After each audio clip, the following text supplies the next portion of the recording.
Yeah. Well, I've been working out and eating clean for the last 10 days. Take that, body. Welcome to Namely 90s. Wow. The podcast that takes you back to the time before smartphones, Google, and Y2K. Join your hosts as they relive the pop culture that shaped a generation and the parts that many people wish they could forget. Listen in to the conversation about how the decade defined those who spent their childhood there and how it shaped them as adults. So, turn down the grunge and dial up the internet. Let's get started. It's time for Namely 90s. All right, you are listening to Namely 90s. This is Andrew. Over there is Brandon. That's me. We are online at namely90s.com or on Twitter at namely90s. That's with the 90S. And let's see, we are moving on into the end of August, and we're going to hit August of 1990. So let's have Brandon take it away here and tell us what was going on. All right. August 1990, because today is August 31st. Let's see. Let's start out with a birthday. We have the birth of John Benet Ramsey, born on August 6th. On August 7th, the U.S. started Operation Desert Shield. As we deployed troops in Saudi Arabia. Jennifer Lawrence is born on August 15th. Did you know she was only like a year younger than us? No, I wouldn't have guessed that, actually. Stevie Ray Vaughan, musician, dies in a helicopter crash at age 35 on the 27th. So pretty much what I'm understanding is if I ever become rich and famous, just go ahead and stay out of helicopters. Yeah. Just saying. R.I.P. Kobe. And then on August 31st, Ken Griffey Sr. and Ken Griffey Jr. become the first father and son to play on the same team, the Seattle Mariners. Nice. And the pair hit back-to-back singles in the first inning, and both scored. Sweet. Nice. Right. Nice. And moving on to the box office, we have Young Guns 2 coming out on the 1st. I think DuckTales, the movie, The Treasure of the Lost Lamp, came out on the 3rd. Flatliners, starring Keith Sutherland, Julia Roberts, Billy Baldwin, and Kevin Bacon, came out on the 10th. There was a terrible 2017 remake. And then... Let's see. Also on the 17th, The Exorcist 3, because why not? Did that one have the gremlins in it? I feel like it should. I think that probably would have made it better. Vomiting, yes. Spitting head gremlin. Satanic gremlin. Wild at Heart, a movie I've never heard of, starring Nicolas Cage and Laura Dern of Jurassic Park fame. And she was in. She was Admiral Holdo in the Star Wars Episode 8. Mm-hmm. She was the actress that couldn't use a laser gun without saying "pew" in every take. I don't know if you saw that. I would do that too. No, I did not see that. There's I'll send you a GIF later of her just mouthing "pew" as she's shooting someone. That's the gift that just keeps on giving. Right. if you will. And then finally, Men at Work comes out on the 24th, which is for some I watched this on TV as a kid. It stars Emilio Estevez and Charlie Sheen, who are actual brothers in real life, and as garbage men. I can't tell you the rest of the plot. I just know that they are in it, and I watched it. Most likely because I liked The Mighty Ducks. That movie sounds like trash. I'm glad we have a visual version of this podcast, because now I could just jim the camera every time Andrew says something like that. Oh man, I wish we had the video during all of the Arnold Schwarzenegger ice puns. Oh my god, that was chill out. But either way, if you're into watching podcasts instead of just listening to them, you could find it on our YouTube channel. Which is linked in. It's just so much better because not only do you get to see our lovely mugs here, but you get little clips here and there of the stuff we're talking about, and no, it's definitely like I mean, it's weird, but I sometimes listen to and watch the podcast, and I really prefer the video one if I have time for it, just because you can kind of see the stuff. And if you subscribe to us and we reach 100 subscribers, we'll be able to have a nice, simple URL like youtube.com/namely90s. So hit that sub button. Something like, was it like youtube.com/5 capital J lowercase j X49, you know, those ridiculous. I would be surprised if that was actually because it does look like that. And then rounding off what was going on in August of 1990 is the Billboard charts, which we're doing for the last week in August. Number 1, we have Vision of Love by Mariah Carey all month long. So I also picked some stuff from this week. Number 2 is Come Back to Me by Janet Jackson, a song I've never heard before. Same. And number 5 is Blaze of Glory by John Bon Jovi from Young Guns 2. Also starring Emilio Estevez. And number 10 is Epic by Faith No More, which is a song that if you listened to it, you'd probably recognize. But if you're not, I don't know. Well, I was definitely not 2 yet, based on the fact that I recognize none of these songs. Oh, but like Epic's, you would recognize it. They played it on probably. They played it on the end. It's like one of those angry rock songs that you're like, what are they even saying? So angsty. Yeah. So since there's nothing really interesting to talk about, or since we were basically 0 at the point of August 1990, I was 1, you were almost 2. I thought we would talk about something more relevant that also relates to the 90s. Coming out this current Friday, the 4th, is Mulan. Finally, we talked about this before on the podcast. It's coming out on Disney Plus on Friday, the premiere release, I guess. Mm-hmm. And but was it like $30? Yes, and I figured we'd talk about that after we do a Szechuan sauce taste test.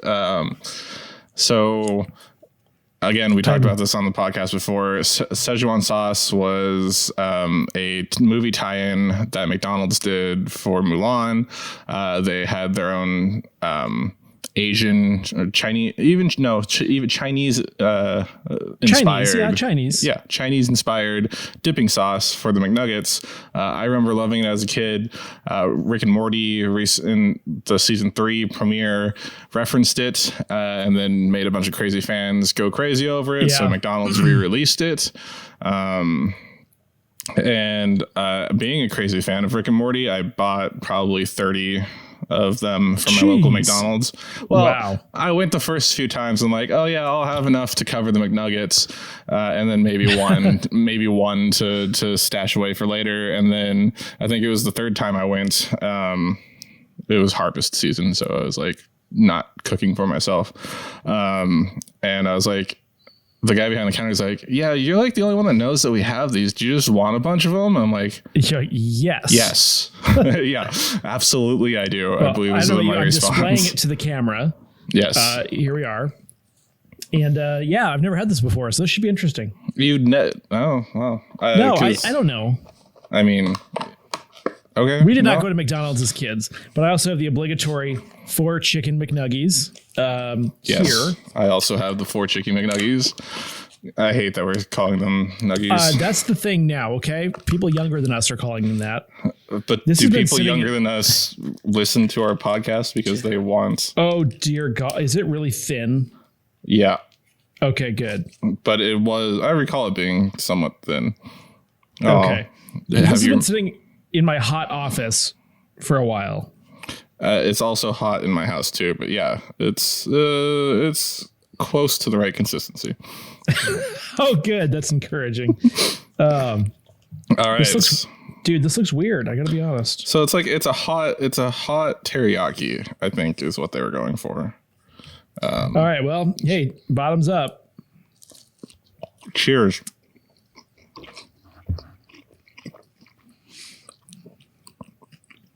You know. Yeah. That's weird. It tastes right, though. Yeah, it's just like... Maybe a little thin. It's like they put a little bit of vinegar into soy sauce, essentially, which is what most Asian sauces are. Or maybe I see the vinegar, but also like a mild hot sauce too. There's like an underlying current of heat.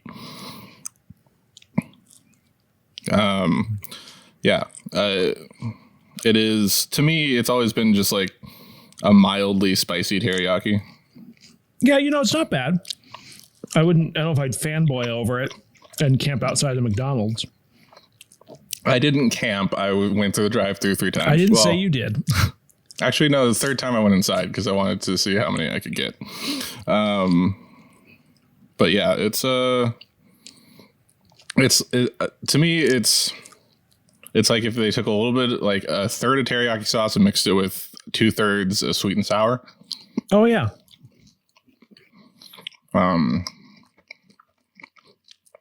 So I've had it before. I like it. I wish it would be a staple on the McDonald's menu, so I don't have to eat the hot mustard all the time, which thankfully they didn't get rid of. They were going to get rid of it. They got rid of it, but it came back within like 3 months. So my local McDonald's never actually ran out of it before they had to restock. Nice. Yeah. Anyways, what do you think about it? Would you? It's good. I've become sort of like when it comes to sort of Asian type food, I do like kind of the spicier, zestier type, and this is kind of a bland version, but it's good. Szechuan is supposed to be fairly spicy, but I know it wouldn't be like really appealing to the masses. So, would I camp outside for it? No, but it's good. If it was on the menu regularly, I'd probably order it. Yeah, or like, half this, half hot mustard or something. Ooh, yeah, actually. Yeah, but the whole thing is like, this is for a movie, I guess, and it's coming out again. Yeah, so they should bring it back. I agree. Again. I would concur. A 3rd time. They even made a podcast, not a sponsor, about the trials and tribulations of them greedily trying to capitalize on someone else's IP, bringing back, or like even mentioning the McNugget sauce. So, yeah. And the fan backlash and what they did to ensure the second wave of re-release to go smoothly. Which and now there's yet more controversy around the movie itself, is there not? There is. Do you want to talk about that first? Or do you want to talk about the release? Well, okay, there's a lot of controversy. Let's start. As always, I know where you want to start. I would like to start somewhere else. Okay, go. The pricing is $29.99 to watch this premiere on top of the Disney Plus subscription, which is $7 a month, give or take. Yeah. I mean, we are kind of in uncharted territory right now with things not being theatrical releases. So I kind of get it. I don't know where that number comes from. It seems high, but at the same time, we've never done this before. Right. I mean, Trolls World Tour was $20, I believe. Right. Same with Scoob, and that was off of Amazon Prime. Like when you think about it, more than one person typically goes to a movie. Right. I'm guessing the average is around 2. So, $10 times 2, yeah. And if it's a kids movie, $30, kids-ish movie, $30. And it's cheaper. It's cheaper. Like the families are the ones that are getting the deal on this because it's cheaper than going to the movies. And if you're just like a single dude who's really into Mulan, like honestly, it probably should be $30. Yeah. I mean, my only critique is that they aged it up. It's not like the musical, or at least from what what we think it is. It's not the musical Disney movie that it used to be. But regardless, it's like originally it was supposed to come out on streaming in October without this premiere pricing. I don't know if that's what's happening now. Some outlets are reporting that, others were a little cagey on confirming that. But yeah, the at-home digital release has been working well for like family units, and you can see that in Trolls World Tour and Scoob are like the highest grossing films released this year so far, which is crazy. I get it. It's just such an unprecedented thing. So boy, wouldn't it be nice to get those movie theaters back open again? But right now you can't do it without getting some sort of horrible infection. So yeah, maybe we just keep them closed. Yeah. Our local drive-in is doing like movies every night, back-to-back features, but it's all stuff that's been released. I mean, I miss the good old days where the only infection you'd get at the movie theater was hepatitis C. You watched way too many Pamela Anderson movies. As a child. Yeah, as a child. Well, maybe. I don't know. Well, I mean, that's when she would be in movies. Well, did you read that thing about like how people are leaving dirty needles in the seats or whatever? I'm like, that's not happening. Usually it's just like someone's nachos in the seat. It's disgusting. That's like the AIDS needles in the vending machines. Yeah, I mean, I guess it's technically a thing. And like that one guy killed a bunch of people by tampering with the Tylenol in like the 80s or something. Yeah, I mean, it's a thing. But at the same time, it's grown to be a more urban legend than practical experience. Agreed. But yeah, do you think $30 on top of your Disney Plus subscription is too much? Hey, listen, things are worth what people are willing to pay. So if you got a bunch of people who are willing to pay it and they're complaining about it, well, obviously it's not a big deal because they're paying it. So my thought is like, it's not cost prohibitive. If people don't want to watch it, they don't have to. I think it's a reasonable price. Yeah, I think and it's also they're trying to figure out what the model is going forward because let's face it, we're not getting out of this in the next year. Yeah, I mean, it's hard to say when it's going to end as far as COVID, but yeah, there's going to be a new normal. And it's like, you know, you can buy a movie for what, a Blu-ray, like $20 or something, but that's after it's already been released. So you pay something for the exclusivity, the ability to see it before it actually comes out to video. I'm pretty sure the last few Blu-rays I bought have been higher priced than $20. It's like $25, $30, $35 nowadays. And I'm like, what is going on? It's not that expensive to produce these anymore. So I'm not against it. I think it's a reasonable price. Am I going to pay it? Probably not. But is your wife going to pay it? Probably. And if not, then I will pay the price. Exactly. Yeah. She's the Disney fan out of the two of you. True. Guess. And my kids might. Well, they're probably too young for the new version. So yeah, that's the real question. Yeah. Did you guys do Trolls 2 or Scoob? I think so. Yeah, they watched the Trolls one just recently, so I don't know if it came back out on regular or if we had to pay for that. I hope we didn't pay for that. No idea. Anywho. So let's move on to what you wanted to talk about. Well, wasn't there this thing with like the main actress supporting the police in Hong Kong or something along those lines, which has caused some outrage amongst activists? Hold on one second. Computer, turn off fridge. Okay.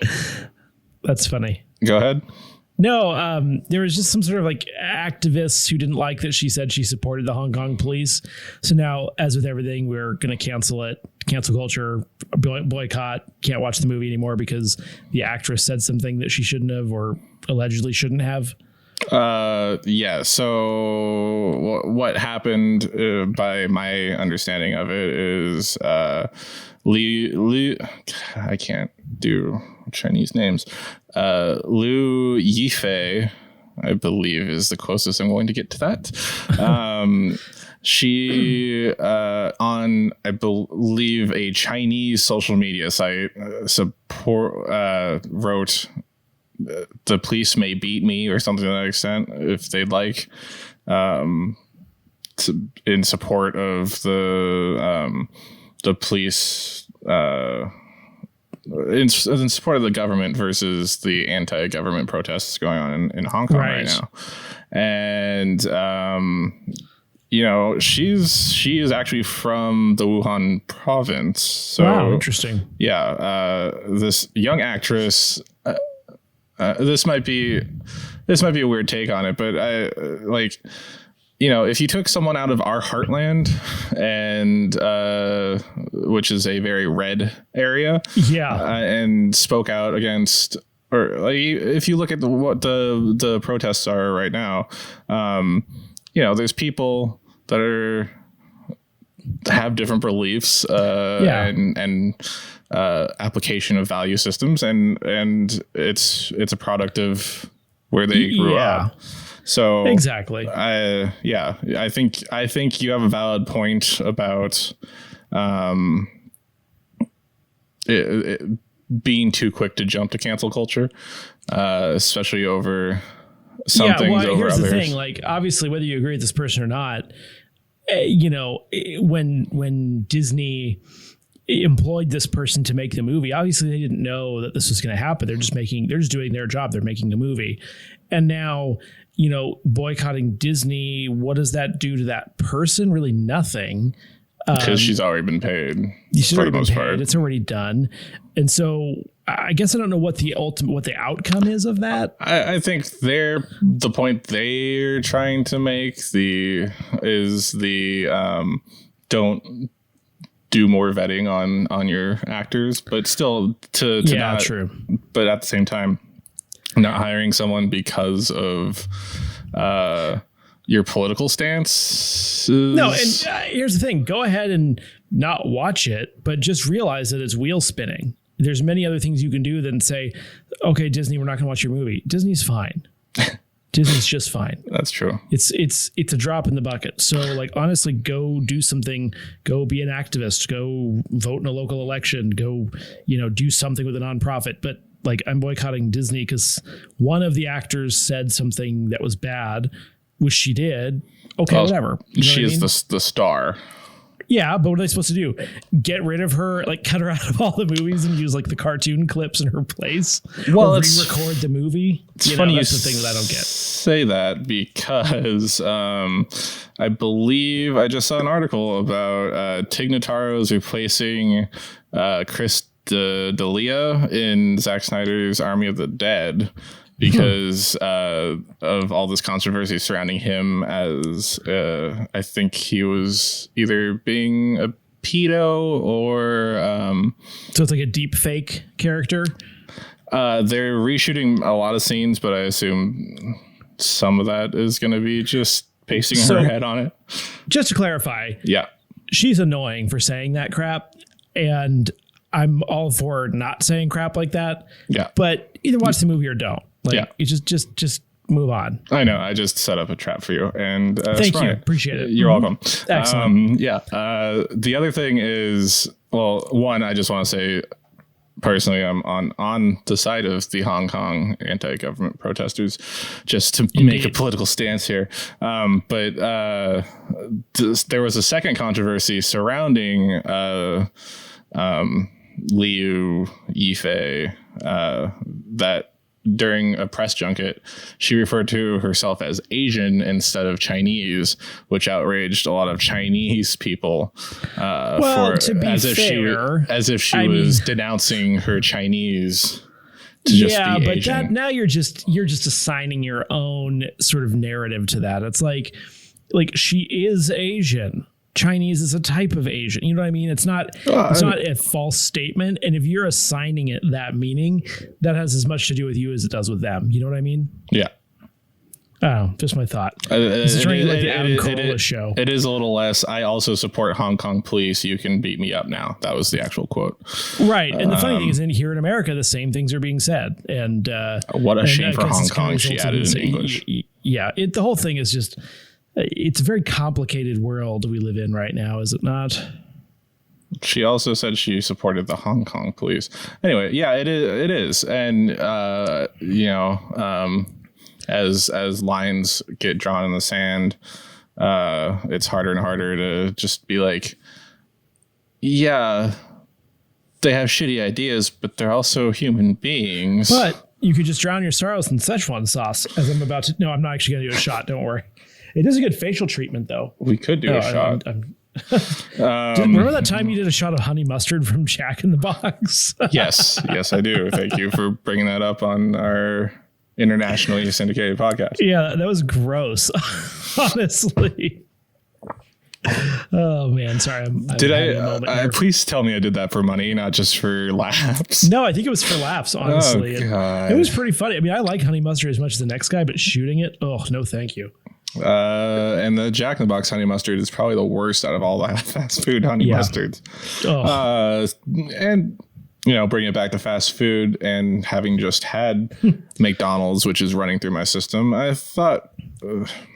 So again, I didn't really find anything interesting about 1990 that I remembered or knew, because we weren't that old, but I did have some Happy Meal toys from then, which is weird because, again, I was 1. You still have them? They actually might be in storage somewhere. Wow. But there's this series called McDonald's Changeables, and they were like little Transformers that they made out of the lookalikes to like the food products. So the third series came out in 1990. There was Happy Meal. These all turned into dinosaurs, but the previous ones turned into like robots. Oh yeah, I remember this. Yeah, so it was like Happy Mealodon, McDino Cone. I think I had that one. Hot Cakes Odactyl. I definitely had that one. I know for sure that I have that one. There was Triceratops, Big Mac Osaurus Rex, Tri-Shake-a-Tops, McNuggets McNuggets Osaurus, and Quarter Pounder with Cheezosaur.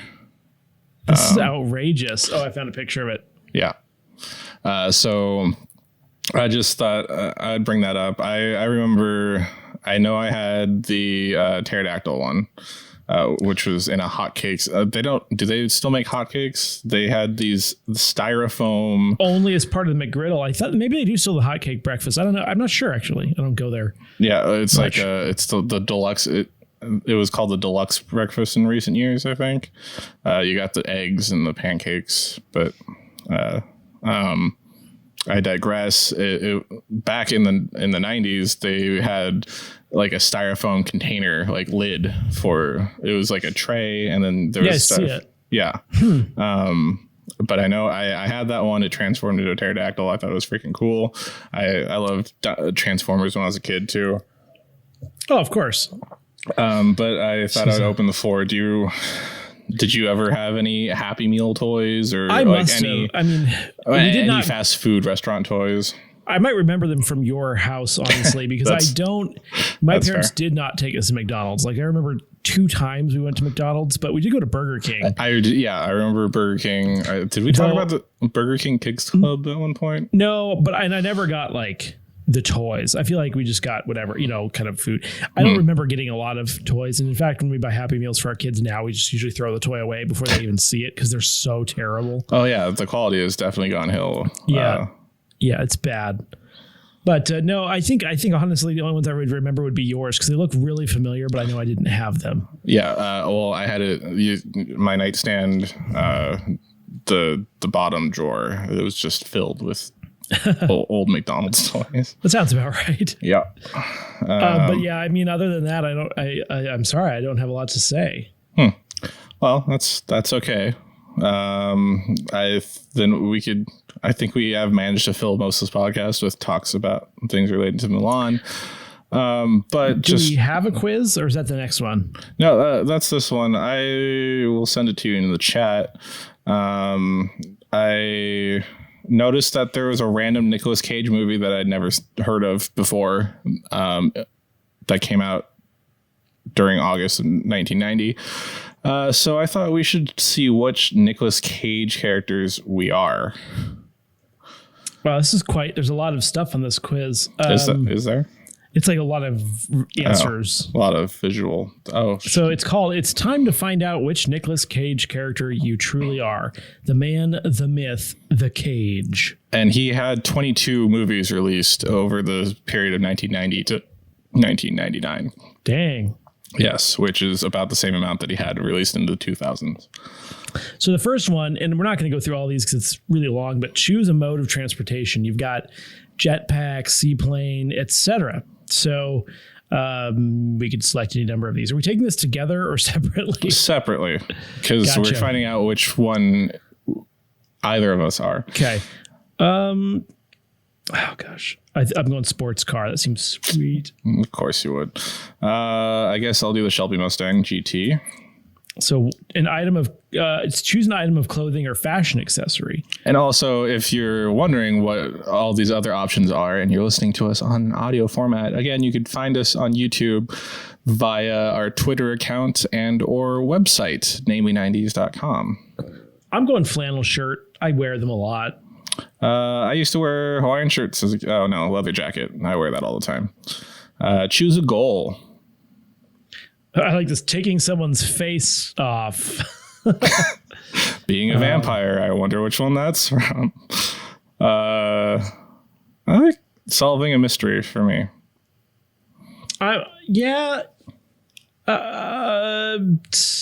Boy.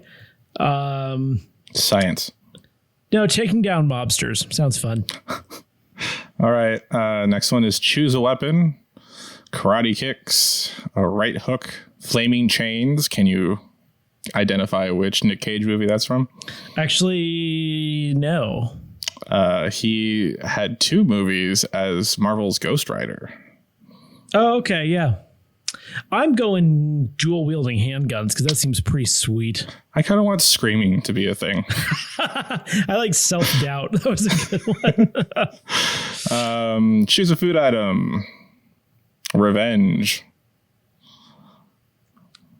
I'm going blood. Oh, gross.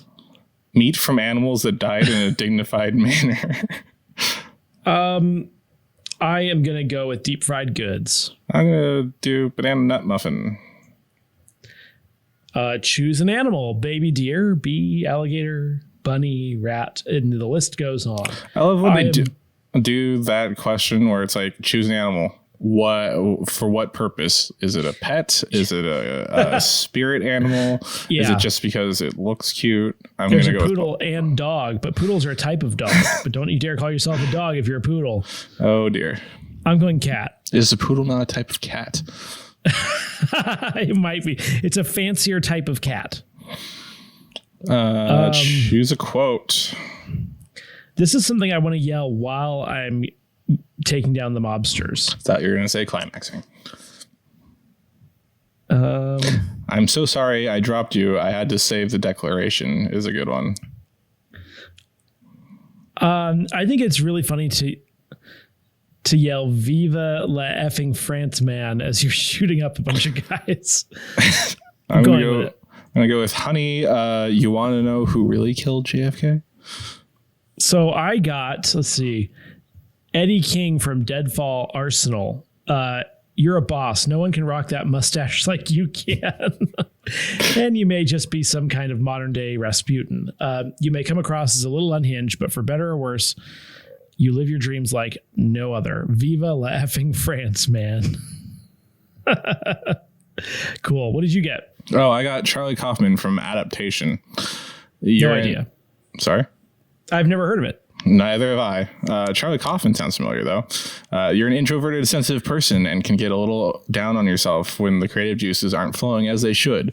You like a good banana nut muffin. You have an army of tape recorders at home. Sometimes you need a bit of a kick up your butt to get into gear. But once you're in full flow, you're basically unstoppable. Nice. Well, Cool. I know that probably brings us fairly close to the end of the podcast. I'm pretty sure we're over at this point. Normally you would go into your spiel and you will, but again, we I think we're up to like 76 listeners according to our stats, which is kind of awesome. Yeah, but practically we're at like 64. Yeah. So if you are out there and you are a listener, we would love to hear from you. So please go to our website, drop us a line there, leave us a comment, hit us up on Twitter. We'd just like to know you're out there. And yeah, please like, subscribe, and get in touch. And actually, what would really help us out, since we're a podcast first and foremost, is if you leave us a review on whichever podcasting service you use, but specifically download iTunes and put us a review there so that they don't take over a day to list our new episodes. And that's it for this week's edition of Namely 90s. I'm Brandon. That's Andrew. You can find us on Twitter at Namely 90s with a 90s, or find our personal accounts at bshwitty and at Namely Andrew, and tell us what's on, and tell us what you want us to talk about on future episodes. I almost said tell us what's on your mind. This is on your mind. Which you can also do. You can also contact us through our website namely90s.com. Please subscribe to us on iTunes, Stitcher, Google Play, Spotify, YouTube, Lebensschlagel, Slotch, Deezer, TuneIn, iHeartRadio, and wherever you get your podcasts at. And we will catch you next time.